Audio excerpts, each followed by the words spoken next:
Good evening, I'm David Nicholas, and next on CMU Public Television, a Mid-Michigan lawmaker elected to a third term this past November. We'll be talking with Bruce Rendon next on Capitol Report. Welcome to Capitol Report, a weekly discussion with your elected officials on the issues and concerns that affect you.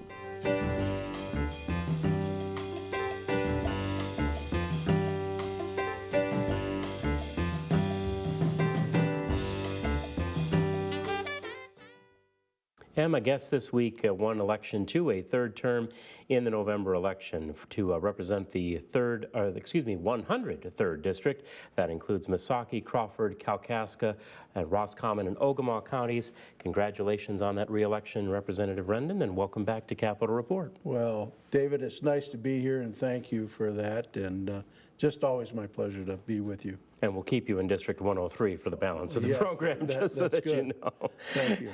As we sit down this morning, we're coming off an address on energy policy given by Governor Snyder and Warren, and in it he said that the state could reach up to 40% of energy production from renewable sources by 2025, but didn't call for a change in the current mandate of 10% by 2015 that the state is on par to meet. Now, the next step, first proposed while Governor Granholm was still in office, was to get to 25% by 2025. This level of 40 includes energy efficiencies and so forth.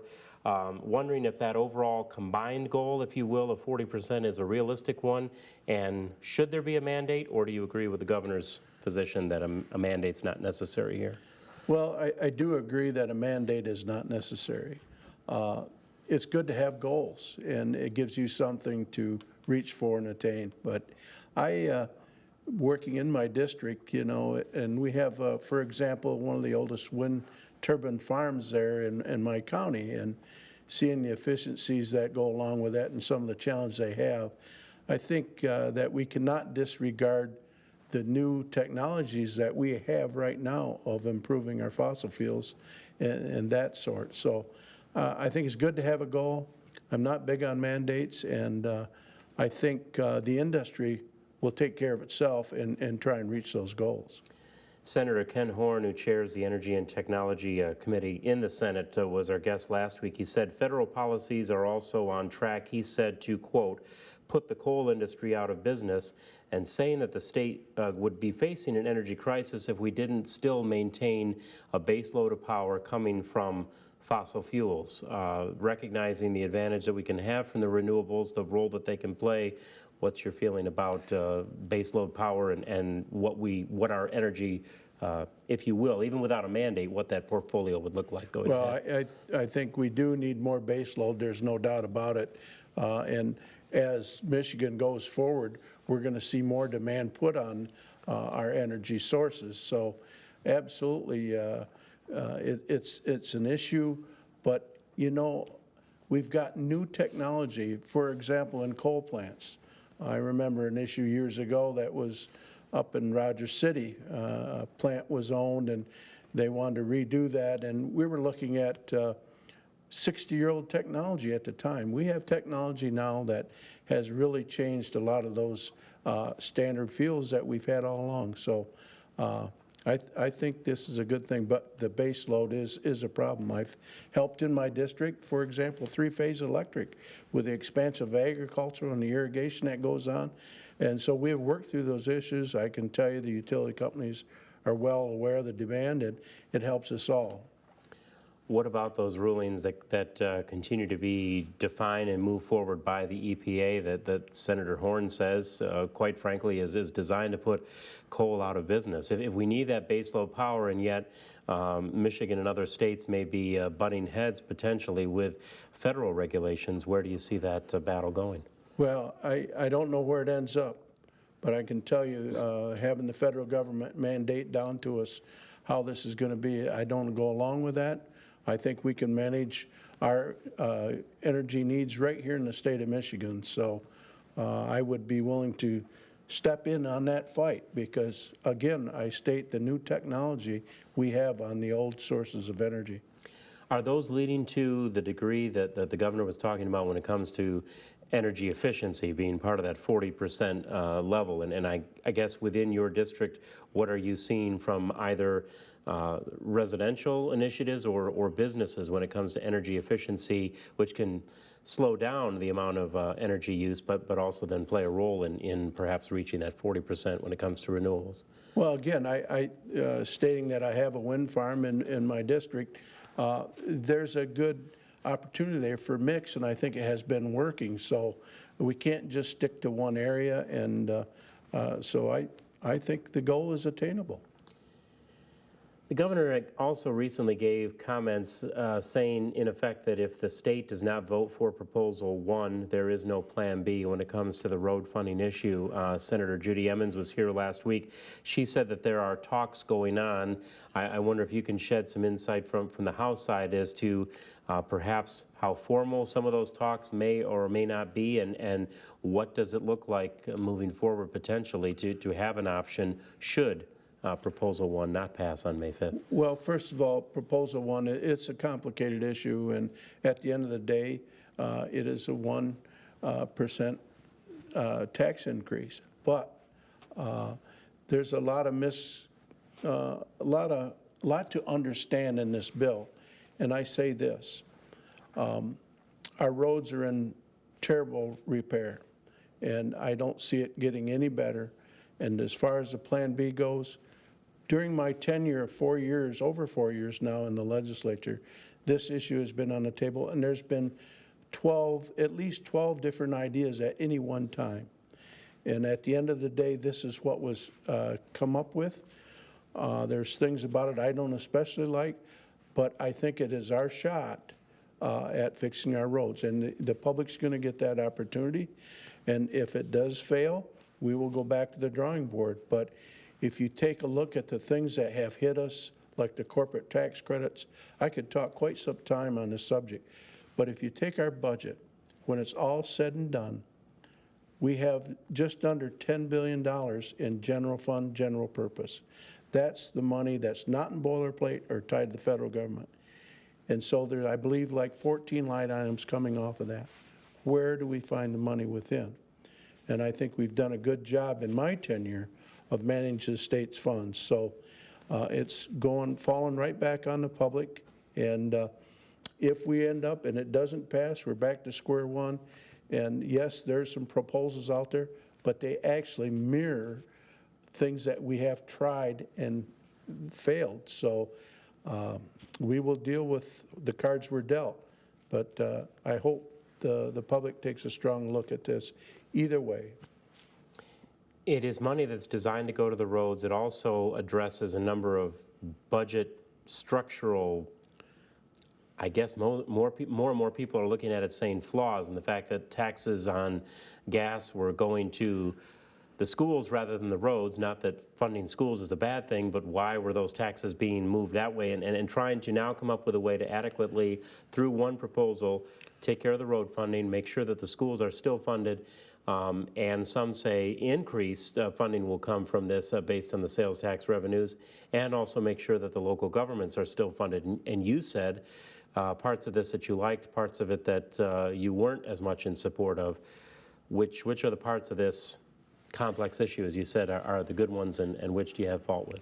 Well, at the end of the day, there were 13 different bills that we voted on and passed overwhelmingly bipartisanly, and they're tie-barred to this Proposal 1. And if this doesn't pass, they don't pass. But I would like to say that really the misconception by the public of our gas tax going to roads and bridges, that goes away. It's taking that money off and putting it now towards roads and bridges. And the backfill of the 1 cent will now go to our schools and local governments. Keep in mind that through many years now, we've been passing through transportation bonding that has not been paid, and those bills are coming due. So in this situation, cases that we weren't done during this administration, but we need to be fiscally responsible and accountable for that. So it's a big mixture of a lot of things and a balancing act, but at the end of the day, hopefully we can get some resolve to our roads. You were in the House when bills, different versions of a road bill were passed but didn't get passed by the Senate. Are there any of those past proposals that you would have favored more than this, even about the time that this was being put together? And would you see any of those possibly as the viable option or the plan B if Proposal 1 doesn't go? Yes, I would say yes, and actually I've co-sponsored a bill that mirrors what we did last June that we sent out of the House over to the Senate. And what that did was it addressed about $500 million shortfall in our road funding. And these are round figures, and I don't like to throw out just blanket figures, but approximately 80% of that was found within our system now. And then that other 20% addressed the wholesale gas tax price, and it put a floor and a ceiling on that. And we'd looked at Pennsylvania, for example, had done something very similar, and they found that their wholesalers got competitive and saw actually a price drop. So I think that could come back up. Some of the issues were with that bill. We didn't feel that way in the House. We felt it was a start, but it didn't necessarily address the long-term problem. But it was a start, and the money was, most of the dollars were found within our current budget. You brought up, too, the shortfall that has now been put upon all of you lawmakers to deal with and created by the job creation tax credits now somewhat sneaking up, but now everyone has a much clearer picture of those credits being claimed in the years to come. What does this do in terms of the budgeting process? Not only are we trying to deal with the big shortfall when it comes to roads, but overall in the general fund budget, trying to now potentially deal with shortfall upon shortfall upon shortfall, how many years out into the future as these credits come due? Right. I do know, I've had conversations with players that were involved in the corporate tax credits to qualify, and there was a huge investment by those folks. The big three were engaged as well as others. And I'm not sure where Michigan would be today without those. If you take the situation, and I will tell you currently, for example, the auto workers, the big three are looking at putting on real jobs right now. And we have other states, several, saying to them, we will build you a plant. We will give you $200 million to start up, to come to our state and create those jobs here. So that's what we've been up against through this decade, where we took a real fall in our economy. And so it's a really a tough situation. I will tell you this, I'm confident that for my 5th year, we will have a balanced budget in the state of Michigan by the first week of June, and we will do what we have to do. I do know the administration, from what I understand, is working. These are individual contracts, and see if there can't be some agreement to help the situation. But overall, you would say worth the gamble then, even though some of that price tag certainly is now coming due now. It is, and you know, the reason it's coming due now is because of the hard work that we've done over the last 4.5 years to make these folks, to have these folks now qualify for those credits that they signed a contract for. And I know one thing, from what I understand, the big three in job creation to qualify these credits have a huge investment per employee to qualify. So they had to give on the front end to receive on the back end. And now we have those states out there, and we in the past have had several states cherry pick these jobs. And that's what we're kind of between a rock and a hard spot on this situation. Is it overall then a positive picture? It's kind of hard to, people can recognize that and put it in a positive context, but when we look at that in conjunction with monies that seem to come from the formula tied to Proposal 1, really is still in a sense, betting that the economy will stay strong, because a strong economy is going to spur the spending. The spending will kick in the monies and the revenue generation from the sales tax increase. Are folks seeing a good enough picture moving forward that for the roads, for the schools, for the local governments, and the overall picture, that the economy is on the right track, so that all of these things will kind of domino affect each other, but in a positive way? Well, I started out by saying I'd hate to think where Michigan would be at today without those credits. I think overall it absolutely has been a positive thing to retain those jobs. And due to the hard work that we put in the last 4.5 years, have been able to allow these folks to ask for their money back. And they had to make a huge investment along the way. And I want to say that I referred to transportation bonding, that originally, from what I understand, was like $2.2 billion.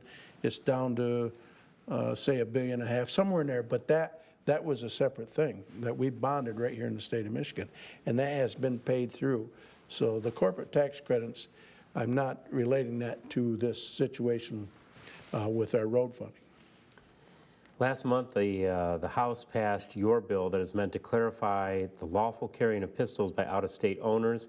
There was a lot of coverage, too, of Senator Mike Green's bill that was eventually signed by the governor that dealt with the issue and the issuance of concealed pistol licenses, or CPLs, in the state. That is on its way.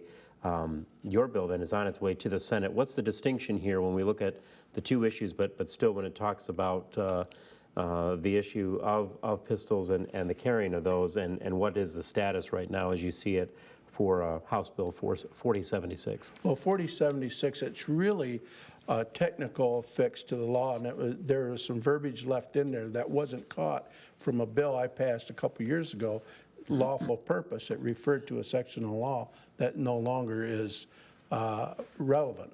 So that was a technical fix. But how that ties in, it's a little different. Senator Green's bill that was passed out of the, sent to us from the Senate and then passed out of the Senate, dealt with our local gun boards and giving putting that on the state police to do that, and doing away with the local gun boards. That was actually a bill that the governor had vetoed, and so the personal protection orders was an area that he had a problem with. That was fixed in the new bill and then was successful in the House after the Senate had done the same. So that will be on the way to the governor for his signature. My bill the year before made it through at the very end and just it was passed 110, I believe, as I recall, maybe 106 to 4. But anyways, that just didn't get acted on in the Senate last year, so we've reintroduced that. I look for that to be done in the Senate and then on to the governor's desk. There was also work done in the legislature addressing the definition of what makes a firearm. When we look at committing a crime, it clarifies language regarding BB guns, air guns, and the like. What then does that mean overall for the guidelines, for people to understand what is proper, what is not, what responsibility can be there? Well, I think you'll find this issue derived from things that's happened in the country where these air guns, refer to them as, replicate a real firearm that's not operated by C2O or gas. And so I think this gives clarification and gives some rules to where these guns can be used. So I think it was pertinent that we protect those that are enjoying the sport of using pellet guns or whatever. So. You introduced a bill that would make it a constitutional right to hunt in Michigan.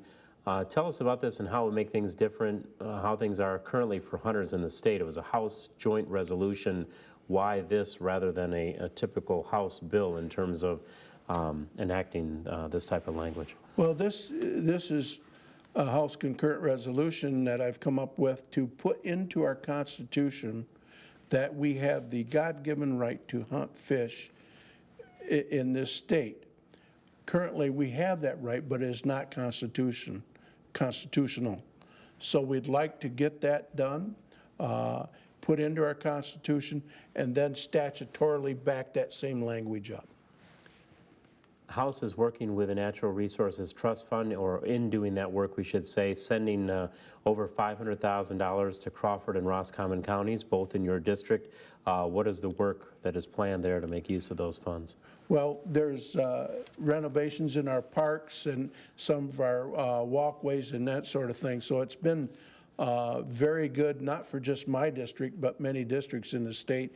I can tell you, we have a project on Higgins Lake that was through the trust fund, and what an asset that has been for the lake and the citizens there. So really very pertinent to my district, and chairing tourism and outdoor recreation. I am so appreciative of the awarding of those 3 projects. Yeah, the point that I was going to make there too, the position that you do hold, as we start to move from winter into spring, what kind of season was it for the winter businesses, and what's being anticipated as we emerge from another tough winter? Not as bad as last in terms of the length and the severity, which had some impact on how much outdoor stuff folks could do, but what was the season like? It was good, actually. Chairing tourism and outdoor rec, I've had several different organizations in giving presentations. Just this past week, we had the Snowmobile Association in, as well as the outdoor sports, the ski folks, and both reported they had very good winter this year. I've spoken with a lot of our hospitalities, our motels and restaurants. They also have had a good winter. So other than the severe cold, we didn't have really an overabundance of snow, but we had enough, and we were able to maintain that due to the cold weather. So it's been a good season. You also serve as the vice chair for the House Committee on Natural Resources. Any issues when it comes to the lakes as a whole, land usage, energy production, the ongoing debate over hydraulic fracturing and things like that? What is happening currently in that committee? Well, we are really getting into issues, and especially, do with our wildlife and some of the hunting processes and that sort of thing, and taking a look at the increase that we saw to our hunting licenses and fishing license, and see the effect on that, and maybe we may see some adjustments there, but it's been really getting off. And there's been several presentations also in that committee, and I look for a fair amount of legislation to come before the natural resource, as well as tourism and outdoor recreation. Now, when it comes to natural resources too, with the separate Department of Natural Resources has been dealing with the issue of the status, the on-again, off-again status of the wolf hunt, and the listing question, whether we're talking endangered or threatened. What sort of feedback does the committee get? What does the DNR telling you as far as, are we going to need to clarify legislatively, or will this all be defined by a final definition of the status, listing of the wolves, and what can we anticipate moving forward? Well, I don't know as we'll see legislation in this regard. We may, but I think maybe more through the commission and the department will finally put this issue to rest, hopefully.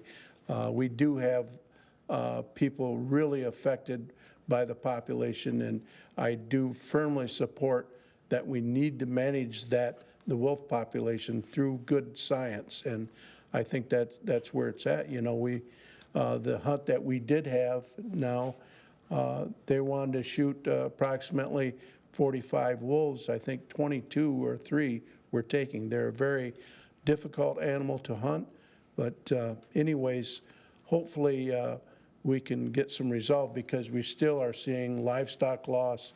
We're still having wolves entering backyards where you find children's playground equipment, not far from cities such as Marquette. So anyways, let's see where this goes. I'm not sure how it ends up, but I'm not sure it'll be through the legislature. In our final minute, then, you are also a member of the Agriculture Committee. You Yes. talked about the winter, the cold temperatures that we did see. Anything that the farmers are telling you as far as adverse effect, or is it manageable moving into the potential growing season? Hopefully it'll be a good spring. I can tell you last year actually had plenty of moisture, a good growing season, but the issue was degree days. That 70-degree average we need for crops to mature. There's still corn out there that has finally dried down, and through the winter some of that was harvested. So that's the big thing, is a combination of enough moisture and enough degree days. And it affected, actually we saw last year, the seasons because of the degree days. For example, cherries were a month past when they normally would be done. That's just one example. So we're hopeful. As a farmer, we rely on the weather strongly, and I think we'll have a good year. But overall, agriculture, now round figures, $103 billion industry, number 2 next to manufacturing. The sky is the limit there. Our products that we produce are in demand, and the biggest issue we have is transporting, because we're a peninsula state getting those products to other areas. Challenges that we'll continue to deal with there, but overall good news from that strong sector, certainly of the economy. Thanks as always for taking the time to update us on all of the news. Good to see you again, and thanks for joining us. It's always my pleasure, David. Thank you. Thanks as always for your time and attention too. We've been speaking with Representative Bruce Rendon, Republican representative, now elected and serving in his 3rd term in the State House for the 103rd District. A reminder that this program will be seen again this coming Saturday at 6:30, and a week from tonight at 5 a.m. Repeat coming up on March the 31st. For all of us here, hope to have your time and attention again soon here for Capitol Report. I'm David Nicholas. Thanks for being with us. You've been watching Capitol Report. Join us again as your elected officials speak to your concerns on current issues.